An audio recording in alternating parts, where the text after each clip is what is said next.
Hi, I'm Jill Wood, a Director of Academic Affairs at the University of Missouri System, and I want to thank you for making this investment in your professional development. The meeting to discuss your unit's assessment results provided you and your colleagues with the opportunity to learn about the intercultural development continuum and to get a better sense of the group results. By understanding that different people are in different places on this journey in intercultural development, you are better equipped to approach this work with empathy and understanding. Now, you have the opportunity to go deeper into your own intercultural learning journey. The first part of the video will walk you through the information found in your assessment results, also called your individual profile. Your individual profile was emailed to you. Please have your profile available as you watch this video so that you can review your specific results. The second part of the video will walk you through your individual development plan, which was also emailed to you. When you meet with your assigned qualified administrator, the person who will discuss your assessment results and development plan with you, you will have the opportunity to ask questions about your results, as well as discuss ideas for professional development to move you forward on this journey.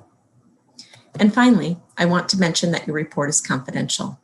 The only person aside from you who will view this report is the qualified administrator who meets with you about your results. Again, thank you for investing your time and energy to contribute to inclusive excellence within your unit as well as the University of Missouri System. The report used in this video is a sample report. Please have your own individual profile available as you watch the video so that you can better understand your results. This video will explain the different components of the individual profile, as well as characteristics, strengths, and developmental opportunities of the development orientation that the IDI identified for you. It is important to note that each developmental orientation has strengths, challenges, and opportunities for growth, and one's placement on the continuum is closely linked to one's exposure to difference.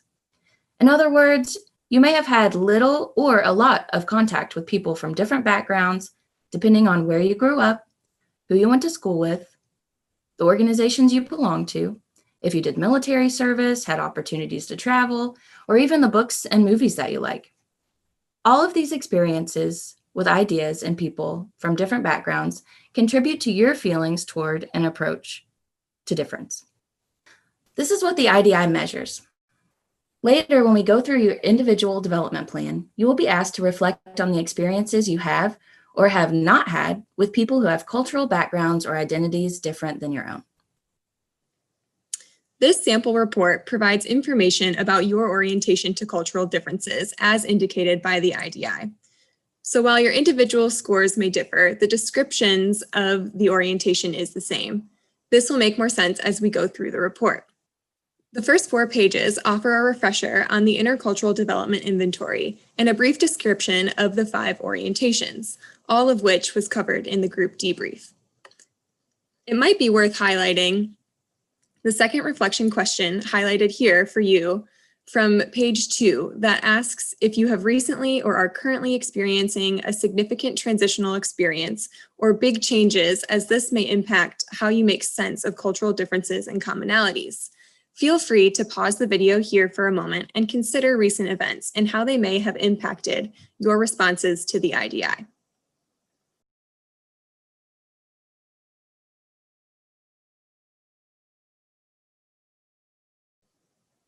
That brings us to page 5, which gives an overview of the components of the report.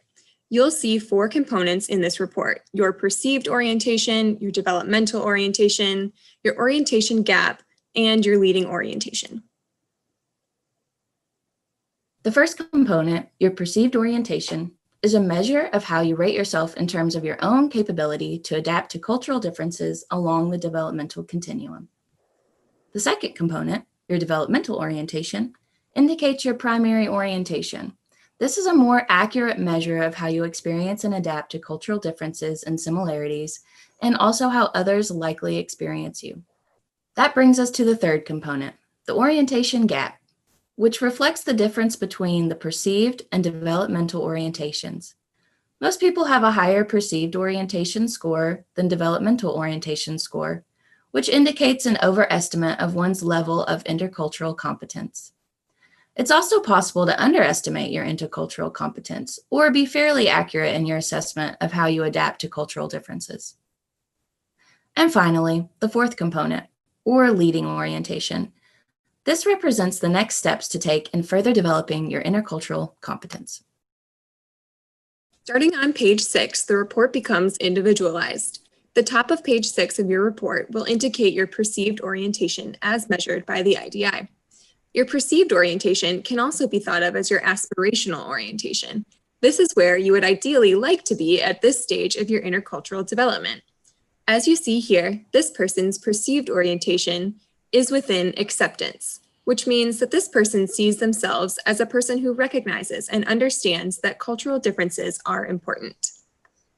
Pause the video and take a look at your own perceived orientation. Then go back to page 4 to better understand your perceived or aspirational orientation.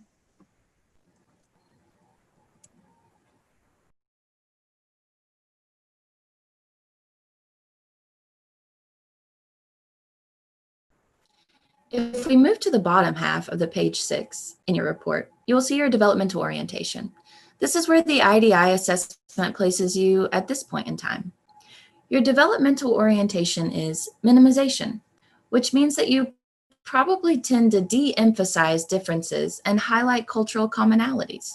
You are likely to support universal principles, practices, and values that treat everyone the same, regardless of their background. This is sometimes called a colorblind approach. It's important to note that this orientation manifests differently depending on whether the individual is in the non-dominant or dominant cultural group. Minimization for a person of the dominant culture might be the product of that person's lack of cultural self-awareness, leading them to assume that everyone experiences the world in roughly the same way they do. Minimization for a person of the non-dominant culture tends to be more of a survival mechanism, a go-along to get along mentality. Page 7 of the report does what you may have already instinctively done, which is to compare your perceived and developmental orientation.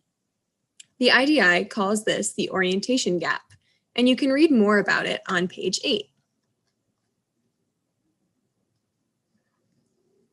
It's very common for there to be a gap between your perceived and developmental orientation. And this is not a bad thing because it highlights your path to growth from where you are to where you want to be. As we'll discuss later in this video, your intercultural development plan will provide you with planning ideas to help you get there. Now that you've heard the descriptions of your perceived and developmental orientations, take a moment to reflect and consider how you see these orientations relating to your own experiences with cultural differences and similarities. Pause the video for as long as you need to reflect.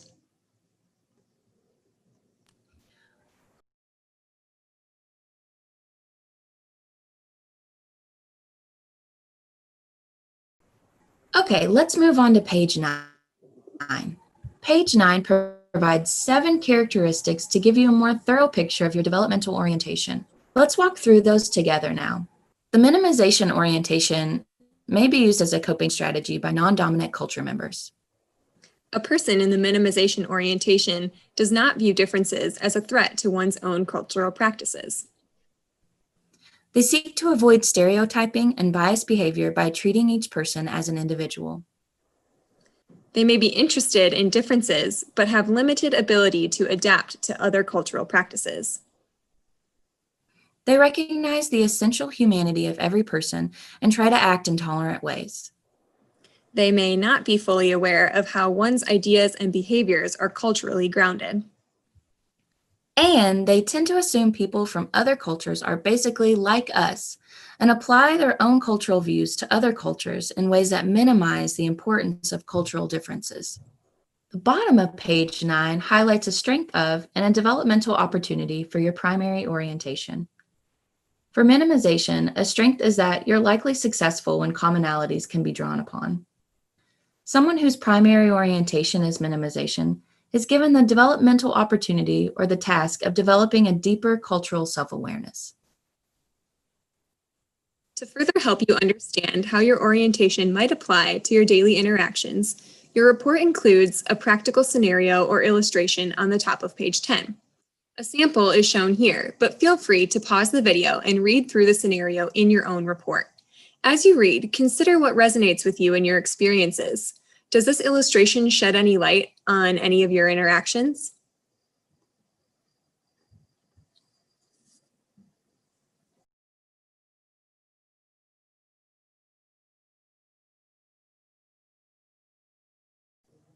Last but not least, the bottom of page 10 focuses on your leading orientations. Leading orientations are the orientations immediately in front of your developmental orientation and serve as a preview of what's next for you. Take a look at the leading orientations identified in your report and remember to go back to page 4 in this report to read the description of your leading orientation. And that's it for the review of the individual profile. Our hope is that you will take this information and feel empowered to use it to increase your intercultural competence. Remembering that regardless of where this assessment placed you on the continuum, there is room to grow. To that end, let's now take a look at your individual development profile. This is the other document emailed to you. Now that you have reviewed the results of the IDI, you might be asking yourself, okay, this is great information, but now what? What can I do to increase my capacity for effectively navigating differences? And that's what this portion of the video is all about. But before we start working on the question of now what, there's another important question to ask yourself. And that question is, so what? Or in other words, why does increasing your capacity to navigate differences matter to you? Why is it important? What impact might it have on your life, your relationships, your work? Pause the video here and give yourself a moment to think through that question.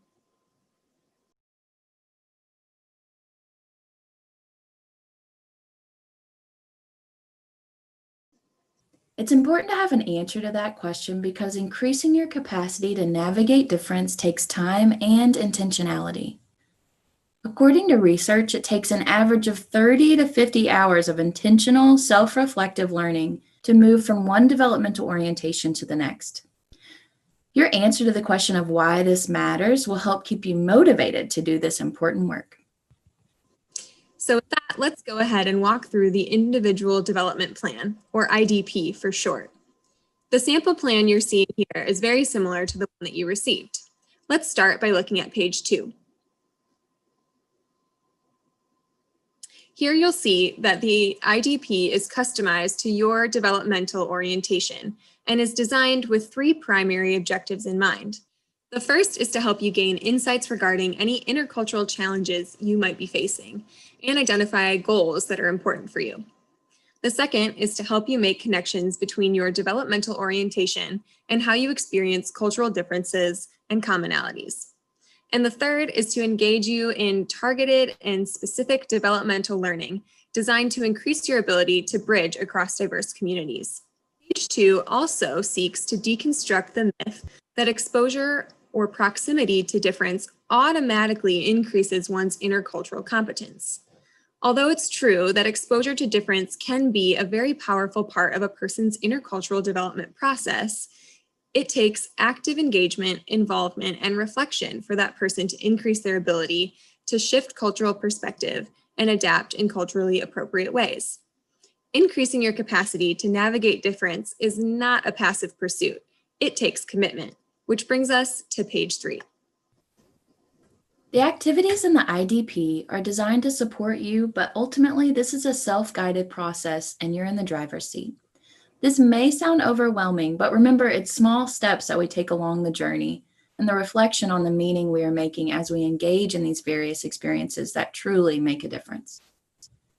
As mentioned earlier, on average, it takes 30 to 50 hours of learning to move one stage on the continuum.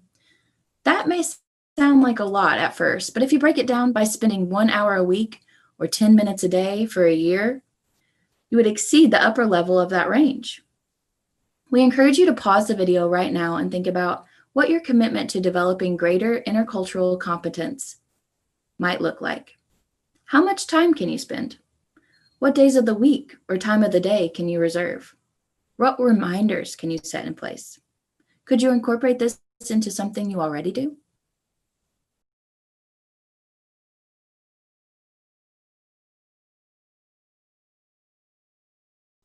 Another nice thing about the self-guided format of this plan is you get to choose opportunities and mediums that interest you.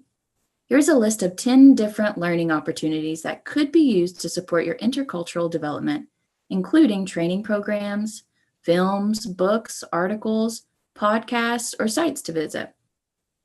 Pause the video for a moment, and as you look through this list, try to identify a couple of activities that might work best for you.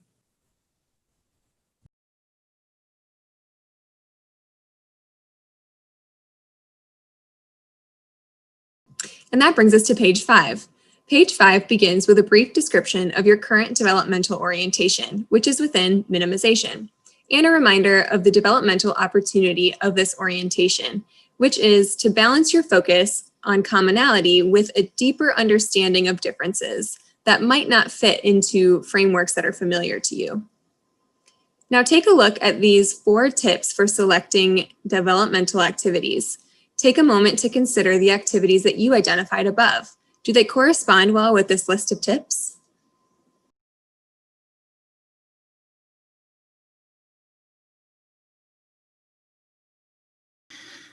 The rest of the report provides an opportunity to think about, reflect on, and process past and current experiences, navigating differences, and is divided into 4 sections. The first 3 sections, 1.0, 2.0, and 3.0, are foundational, meaning they are common to anyone who has taken the IDI, and they set the stage for the section 4.0, which is specific to your current developmental orientation. The questions in section 1.0 are designed to stimulate reflection on your experiences with different cultural communities. This is important because this is something that we don't often intentionally reflect on or consider, but that may have a significant impact on the way we perceive and navigate differences.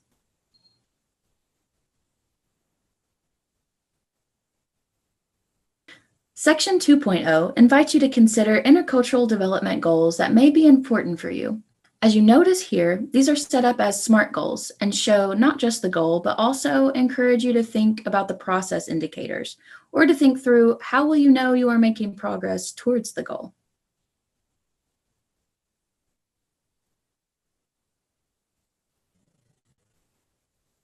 Section 3.0 asks you to be proactive and consider any situations or barriers you face that could interfere with your efforts to increase your intercultural competence, and then think about what you can do to reduce those obstacles. Finally, as mentioned earlier, in Section 4.0, you'll find activities that are customized for your developmental orientation and task. And that's it for this walkthrough. Please take some time to reflect on your individual profile and individual development plan so that you can take advantage of your time with the qualified administrator to ask questions or discuss ideas.